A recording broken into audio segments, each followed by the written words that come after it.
혹시 이런 생각 해보신 적 없으세요? 왜 우리 삶이나 세상의 큰 변화들은 꼭 참고 기다리다가 갑자기 한순간에 펑 하고 터지는 것처럼 느껴질까요?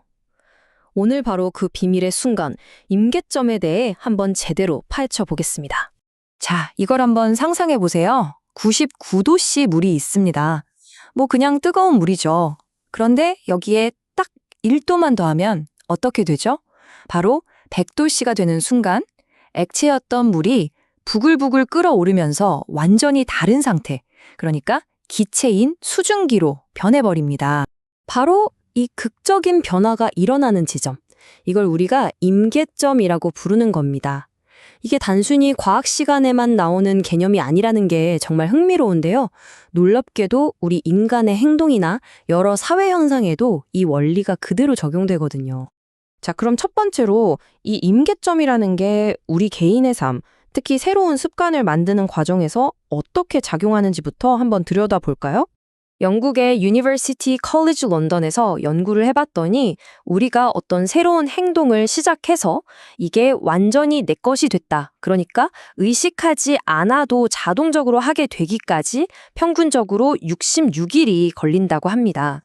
흔히들 21일이면 습관이 된다 이런 말도 있잖아요. 근데 그건 마법 같은 숫자는 아니고요. 실제로는 사람마다 편차가 커서 짧게는 14거리에서 길게는 254일까지도 걸린대요.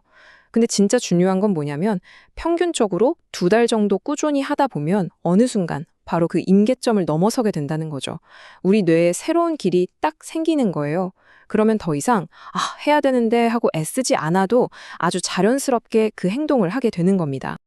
자, 그리고 이건 아마 많이 들어보셨을 거예요. 1만 시간의 법칙. 말콤 글래드웰이라는 작가가 대중적으로 알린 숫자죠. 이게 바로 한 분야에서 세계적인 수준의 전문성을 갖추기 위한 임계점을 상징하는 시간입니다. 생각해보세요. 전설적인 밴드 비틀즈가 무명 시절에 독일 함부르크 클럽에서 무려 1200반이 넘는 공연을 했대요. 그리고 빌 게이츠는요? 10대 때 정말 셀 수도 없는 시간을 컴퓨터 프로그래밍에 쏟아두었죠. 매일 3시간씩 10년, 매일 8시간씩 하면 4년 가까이 걸리는 엄청난 시간이거든요. 바로 이 시간을 쌓아서 평범함의 문턱을 넘어 거장의 반열에 오른 겁니다. 근데 뭐든 시작이 가장 어렵잖아요. 운동해야 되는데, 책 읽어야 되는데 하면서 미루게 되죠.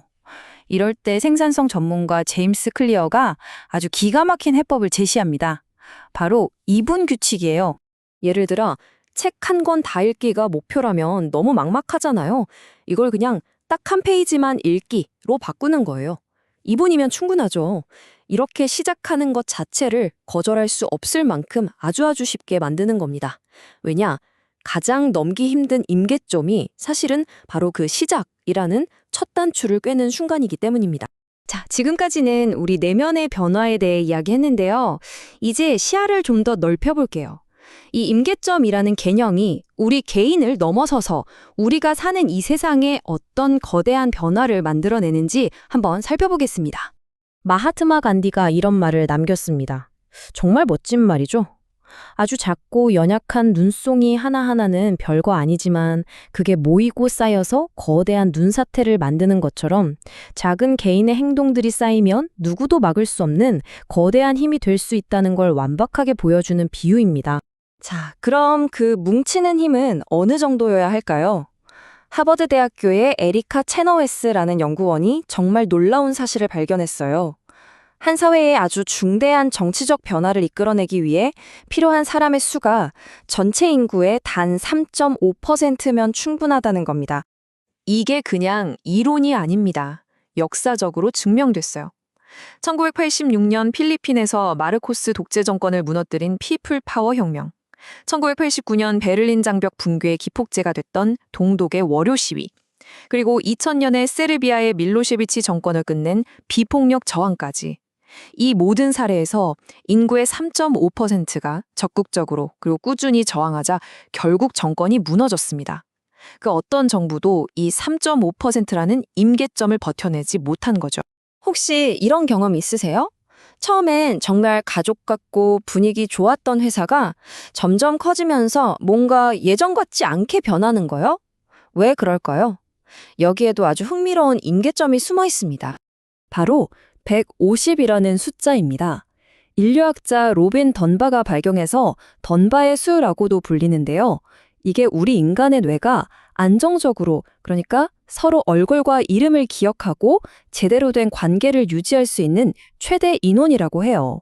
그러니까 조직이 150명을 넘어서는 순간 그전까지 유지되던 끈끈한 신뢰나 개인적인 유대감이 약해지기 시작하는 거예요.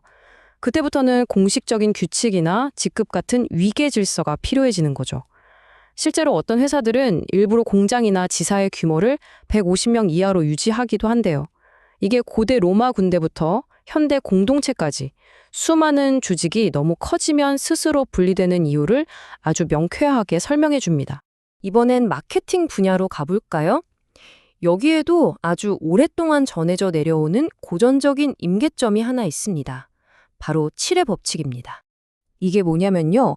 잠재 고객이 어떤 상품을 사기까지는 그 상품에 대한 광고나 메시지를 최소한 7번은 접해야 한다는 거예요. 처음 한두 번 봤을 땐 저런 게 있네? 하고 그냥 지나치죠. 한 6번쯤 볼 때까지는 그냥 인지도를 쌓는 과정에 불과할 수 있어요. 하지만 7번째 노출되는 순간 무관심이라는 벽을 넘어 신뢰와 구매 행동으로 이어지는 임계점을 넘게 될 가능성이 아주 높아진다는 겁니다. 자, 지금까지 개인의 습관부터 사회 변화, 조직, 그리고 마케팅에 이르기까지 다양한 임계점들을 살펴봤는데요. 그럼 이 모든 이야기가 지금 이 순간 여러분에게는 과연 어떤 의미가 있을까요? 다시 한번 끓는 물을 떠올려 보세요. 여러분의 100도 순간은 과연 무엇일까요? 꼭 기억하셔야 할 건 물이 99도가 될 때까지 겉으로는 아무런 변화가 없는 것처럼 보였지만 그 안에서는 계속해서 보이지 않는 열이 쌓이고 있었다는 사실입니다. 그러니까요, 지금 당장 눈에 보이는 성과가 없다고 해서 그게 실패라는 뜻이 절대 아닙니다. 그건 단지 임계점에 도달하기 위해서 그 폭발적인 변화를 위해서 에너지를 차곡차곡 쌓아가는 과정일 뿐이에요. 여러분의 다음 돌파구는 어쩌면 새로 시작한 습관을 포기하지 않고 버텨낸 66번째 날일 수도 있고요. 주변 사람들에게 여러분의 멋진 아이디어를 7번째로 이야기하는 순간일 수도 있습니다. 어쩌면 여러분의 뜻에 동참하는 151번째 동료가 나타났을 때, 혹은 여러분이 사랑하는 일에 1만 시간을 채우는 바로 그 순간일 수도 있겠죠. 자, 한번 스스로에게 물어보세요. 나는 지금 어떤 임계점을 향해서 나아가고 있는가? 여러분이 지금 들이는 모든 노력 하나하나가 바로 그 극적이고 폭발적인 변화의 순간을 향해 쌓여가고 있다는 걸 꼭 잊지 마세요.